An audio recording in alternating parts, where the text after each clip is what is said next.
What's up, everybody, and welcome to Assemble XP. I'm one of your hosts, Matt, and joining me is my fellow Canadian, the Canuck with the puck, the Dark Knight of Xbox News himself, Bruce Wayne Court. Hi. Honestly, now the Bruce Wayne thing's going to stick? That's Sean Capri's fault. Slightly. And a little bit of my fault. Yeah, obviously. Pushed him into that. Yeah, just a push. You're looking all fresh and dapper, as always. Yeah, I just got a haircut. But I want to talk about a game that you and I finally finished. It took what? It took a while. Not for you, for me. And I want to preface right off the bat here. If you have not finished Far Cry 6 and you want to know things about the story, if you've been warned, we are going to talk about the story beats. We are going to spoil the living daylights out of this game. So it's up to you. You want to continue listening? It's your choice. Your choice. But Matt and I have both finished Far Cry 6. Yep. And now we would like to talk about it because we didn't want to do a review when we hadn't finished the full game. We were lucky enough to get a code from our friends over at Xbox Canada, and we're going to talk about it. So first, we're going to talk about the gameplay. Matt, what was your overall view of the gameplay from Far Cry 6? Oh, Court, it's just more Far Cry. The end. Overall gameplay. No, I thought overall gameplay, when you're talking kind of like mechanics, all of that, yeah. I thought the like running, moving, shooting, all of it felt like Far Cry, and I don't take that as a bad thing. I know what that game is to feel like. I know how traversing is, climbing up walls. I had zero issues with it. I love that I'm able to get into Far Cry and I know what I'm getting into in terms of the gameplay mechanics. What about you? I thought it was a lot smoother, especially I was playing it on my Xbox Series X. Same. 60 frames per second. Yeah, baby. It looked beautiful. I was a big fan of the getting the weapons and upgrading the weapons. That mechanic to me was awesome. Like I know when you and I we played that round of co-op, and you were able to, and we'll talk about the co-op as well. You were able to get my gun automatically. Yeah, that was pretty cool. Yes, and that is part of the gameplay. When you play co-op with a friend, whatever your friend picks up, you get as well. It didn't have to be, you don't have to worry about someone grabbing an item and then you not getting it as you finish a mission. Everybody gets everything. I felt that there was a lot of fan service done with regards to Far Cry gameplay and what it's about. I also like the fact that it wasn't forcing you down a path, like the hunts. Like, yes, there's an achievement for it, but I didn't feel like I needed to go do it to do the upgrading system. I doing the story beats and doing the side missions helped me with the upgraded system and the treasure hunts. Now, the treasure hunts to me were a huge fun because I felt like they were mini adventures in themselves, because you had to traverse or go in the cenotes and go under the water. I think I said that correctly. Probably not.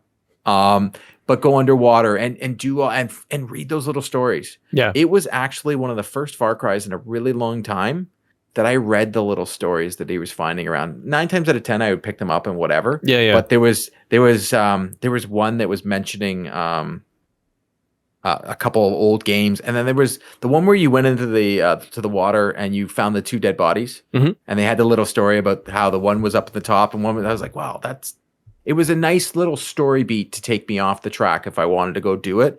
And I also like the fact that you had the helicopter was so readily available right off the start. Yeah, I like that too, where you got into the game and you didn't feel like you had to earn everything. Also with but it was hard. It was hard at the beginning. Yeah, but it was nice to have some weapons, even with the stuff you got like in the upgraded versions of the game. Being able to get those sniper rifles, that pistol, that's like the RoboCop style gun. Well, no, we had that. Well, let's preface in saying we had that was in the Ultimate Edition that we were given. Yeah. So I did try and play the first little bit without those helpers, let's say, because they did help. And I did find the game challenging, and I played it on easy mode, and it was still challenging. So that was one thing that I felt was different from other Far Cries. It didn't feel like I could go through and mow everybody down right away. I felt like I needed to strategically, like I know when we played together and you went in and Rambo, and I'm like, whoa, what are you doing? I just wasn't trying to Rambo. It's just they were right there, and I just assumed they're going to get me first. And then what we did the next time we tried to take a stronghold, I literally just sniped everybody before you even got there, so you couldn't Rambo. But they allow you to play the game the way you want to play. If you want to go in all shoot them up, go in, you could do that. If you want to go in stealth, you can do that as well. It wasn't and I also felt that the achievements were, and still are, easily obtainable and not, hey, go collect 500 things. I do too. It's also helping with the side missions. There's a reward for each achievement. If you're going to go do things, you're going to get rewarded. And the specialty guns that you're getting in the treasure hunt, those are a reward because they do help you throughout the game. I'd recommend to anybody, first, to play co-op, and second, to do those treasure hunts, because those guns, they do help you, because at the beginning of this game, the missions are tough. And if you can change your ammo to armor piercing, do it now. Yeah. Do it now. It's all you need. Armor piercing ammo. What did you think about, let's go on to the next topic though, but what did you think about just the story overall? I thought that it was my favorite. Well, previous games have done a very good job with Far Cry for the villains. The last one, Far Cry 5, was kind of meh. Like, it started strong. I was very interested in what they were doing in the United States with like the cult and all of that. It had me, but then it kind of petered out, and I didn't have my teeth sunk into that one as much. This one, Juan Castillo is brilliant. I absolutely loved him and the son as the whole story arc and the whole thread throughout. But I did have some issues with pacing, because I wanted my one gripe with the game from the story side was that I wanted more, and I wanted to condense that story by like 5 hours overall. Because once I started to get to the later half, probably in the last third of this game, I was really wanting to get into the final piece. I kept wanting to get into more story to see, because the cutscenes are incredible. Like, they tell such great, captivating stories. I was like, oh my God, let's just move on to the next thing. I want to go there. And then it's go collect this, go destroy 3 tanks thingies here. Those 2 missions in a row with the satellite dishes and throwing the tanks, I was like, no, man. So that slowed me down a lot. Go to the brewery and do this. Yeah. I'm like, no. And you're like, you're amped up, right? I'm engaged in the story, and I just felt like that took me out of it and slowed me down. I wanted a little bit more of a condensed experience. I know it's a Ubisoft Far Cry game, but I did want to have it a little bit shorter. What did you think? It was the best Far Cry story I have ever played in a Far Cry game. In fact, I almost will go, it was the best story I've ever played in a Ubisoft game. I'm a huge Ubisoft fan on most games. I've said it before. Valhalla didn't click for me this year, last year. It is what it is. It was the first AC game where I'm like, I just felt it too long. Yeah. The thing I liked about this is I didn't feel it was too long. And the story was so captivating. I didn't see what was coming, and it was also the first Far Cry game where I actually cared about my character. Never Same. would I actually care about my main character, but Danny, I cared about Danny. They used him and her, because you can choose between a boy or a girl. They used that character so well, and the fact that you had that immersion where if you went into your camp, all of a sudden it was in third person instead of first person, so you could actually see your character, so it mattered what clothes you were wearing, so on and so forth. But in the cutscenes, there were some good stuff. There was a mission where for some reason you kept having to get drunk in 2 missions. I didn't like that stuff. Yeah, same. I feel like it just didn't work for me. But the story itself, like, and here's the spoiler part. So when it gets all like Breaking Bad out of nowhere, when you kill the wife, when the wife dies, and Castillo's wife dies, and then you go through, and it's just like, it shocks me. And then these characters, these side characters that I actually cared, like the 67s, and you actually care for these characters, and then some of them die, and you're like, oh my God, it was the first time where even a side character in a Far Cry game dies, and I cared. It wasn't. Like, I didn't even think Carla at the end. Well, Tigra dies as well, right? Yeah. And he was a character I actually really enjoyed. Same. And I almost to the point where I want them to do some DLC on the 67s. Give me the lore of the 67s. Give me some of that, because they're awesome. And then, big spoiler right here, the very ending of that game threw me for a loop. I was shocked at the ending of this video game, and not shocked in a bad way, shocked in a like, well done. When Anton Castillo turns the gun on his son and kills his son, I was floored. I couldn't believe it happened. And then obviously Castillo then gets his demise, but I thought for sure as the story was progressing, there was just going to be this uplifting story of the son no longer wanting to be his father and change the country for good. And he goes up and just kills it. And then Danny just turns and goes, "It's your country now," to everybody else and walks away. Like, I was like, wow, did not see it coming and loved it. Same. I thought the ending was really well done and it surprised you. And it ended.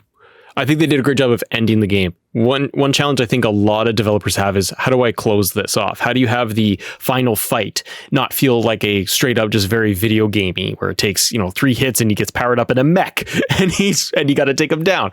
I like the urgency of the final missions of going through the building, going up all the floors, starting from the outside and working all the way up to the very top. You felt like you were just like, it's go time. This felt like the end of the movie. And yes, exactly. And that's what I liked. I really liked how they did that, because again, too often in games, it's having to fight the overpowered boss, and we didn't do that. Now I'm going to get my thinking cap, I guess I want to call it. I'm going to throw out some thoughts on the end credit scene. There is an end credit scene. Obviously, if you're listening to this, you all heard it. I'm going to say it's Vaz. Same. I looked it up. You can't figure it out. It's definitely Vaz. It's Vaz. But it sounds like he's younger, and we already know Vaz is dead. So they were going back with Juan. Is this a prequel to Far Cry 3, and we just don't know it yet, and it actually is a prequel?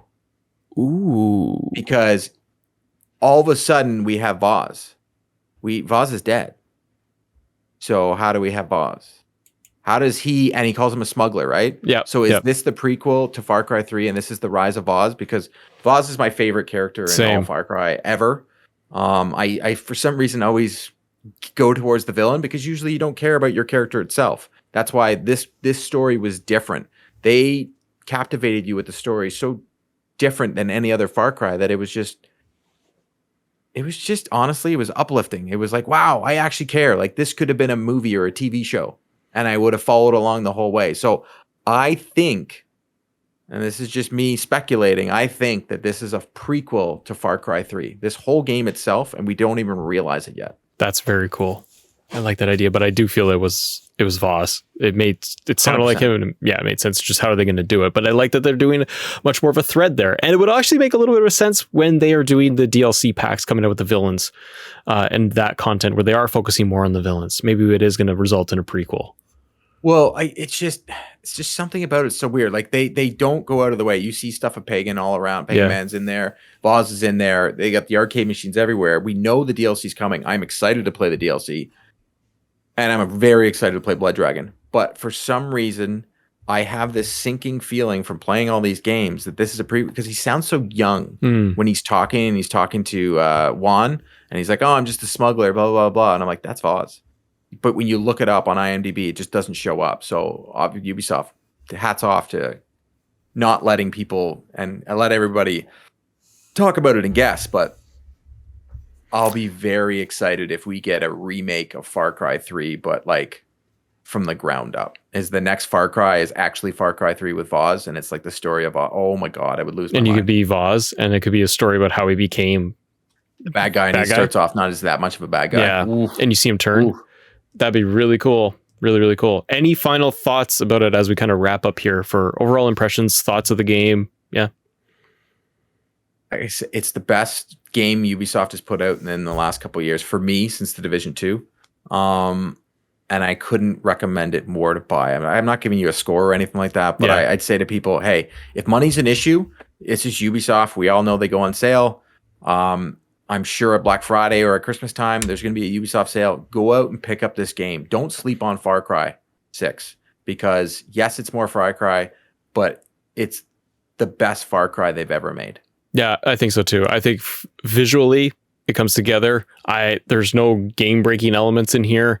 I enjoyed the story again. I wanted more of the narrative, which is a good thing, because I just wanted to. And for Ubi, they could turn around and say, "Oh yeah, that's why we give you the options. You want to mainline this thing? You totally can. Might take you 25 hours, 30 hours to be able to just go straight through to the campaign.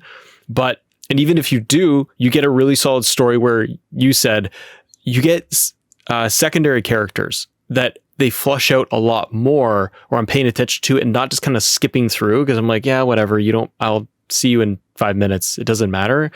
They did a better job of building the world, building the other characters, and Danny. Because you felt like you were Danny, you felt like you had purpose, and not just like we're put on this island and go shoot everything. So hats off to them. They did great.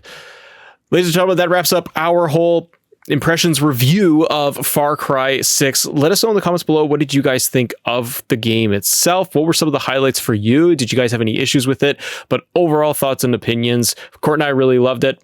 Thought it was a great game. Can't wait to see what they do with the next one. Thanks for watching, everybody.